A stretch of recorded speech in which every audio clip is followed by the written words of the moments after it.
Let's get some reaction from Nationals MP Keith Pitt, who's with me live now from his seat of Hinkler in Queensland. Keith Pitt, thanks for your time. First of all, what is your reaction to this move by the RBA? Well, what a kick in the shins for mortgage holders around the country, including me, Kieran.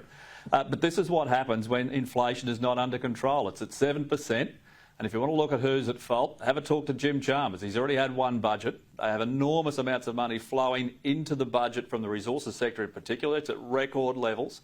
And yet power prices, gas prices and everything else are out of control. I mean, Brisbane and the ABS, I think last week those stats were announced, 30% plus increase in the price of power. That flows through for the cost of irrigated agriculture, which is food, gas prices to urea, which is food. You need to get a hold of the fundamentals. And so when we look to the budget, Tuesday of next week, a week from today, what are those fundamentals in your mind? If there's a chance to get to surplus, is that an important message to send that the government, if it can get there, should get there as part of its efforts to try and show some spending discipline? Well, there's never been a better opportunity than now. As I've said, you've got the resources sector breaking all records, $460 billion roughly, unemployment at 3.5%, a huge tax take for the government. If they can't balance it now, well, they never will. And in terms of the fundamentals, mate, power prices aren't going down. Taxpayer-funded subsidies are going up, and that adds into that inflationary measure. People are really, really hurting. I mean, I look at the economists describe it as the sausages and mash effect. I call it the KFC drive-through, mate.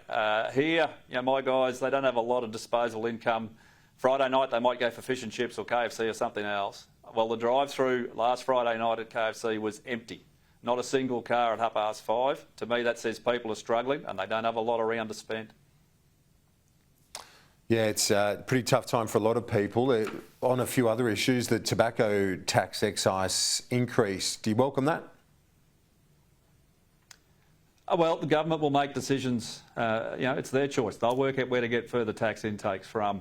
But, mate, the people I'm talking to here, legitimate sellers of cigarettes and tobacco products. I've got locals here who are down $1 million in turnover a year through those shops, and there's multiples of those. I think they're living in a fantasy land if they think they're going to raise the amount of money that was announced by Mark Butler today. There is an absolute pandemic in our high schools in particular around vapes, and I welcome the crackdown on that. I think that's the right decision. But the idea they're going to make an enormous amount of money out of cigarette sales that simply don't exist because people are buying chop and vapes through these illegal providers, well, I think they've got it wrong.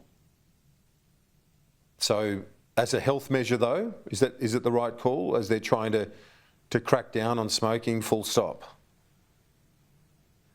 Well, I think the first thing to do is sort out these illegal providers of vapes and chop.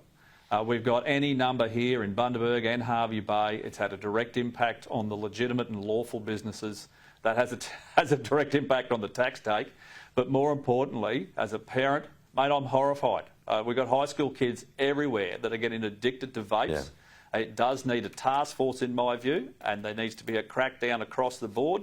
Not just police, not just the state, the Commonwealth. Let's get on with it. Government going to lift JobSeeker. You've been talking about how tough it is for a lot of people out there, none more so than those without a job, and there's a big cohort unemployed for more than 2 years over the age of 55.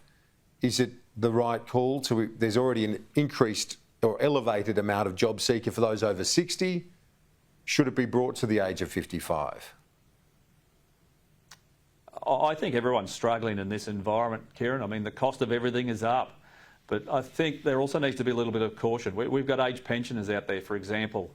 If you're in a couple, well, you get $732 a fortnight each. And effectively, if they increase the over 55 rates to higher than that, and they're living in a couple, I think our age pensioners have got something to complain about as well. So there's a balance to strike. I look forward to seeing the budget next week. The Voice Committee has wrapped up its hearings. They did hear from both sides of the debate, including the former Prime Minister Tony Abbott. Initially, there'd been a suggestion he might not be given some time. He was. Do you think they've handled this issue appropriately? I think it was foolish to say Tony could make a contribution. I thought his argument was compelling, to be frank. For me, this is a values-based decision. I think all Australians are equal. Our democracy works quite well as it is. If you're not happy with the government, well, they throw them out. But why should one group of Australians have a different access to our parliament, to parliamentarians, to the executive, have a different type of democracy to others? I just don't agree with it on that values basis. I think it's dangerous for our country, and I want people to be well informed. I heard Frank Brennan's comments earlier, and he's exactly right.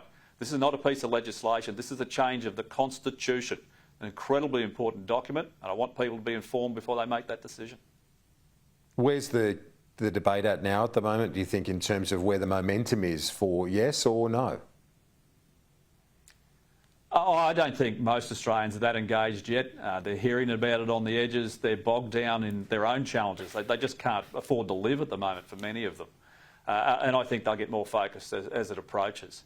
I don't expect Labor will make any changes. I think it's been a fig leap of cover running this committee. I don't think they'll make any changes whatsoever. I think that's a mistake. I'll be campaigning for the no case because I fundamentally disagree with the proposition. Keith Pitt, appreciate your time as always. We'll talk to you soon.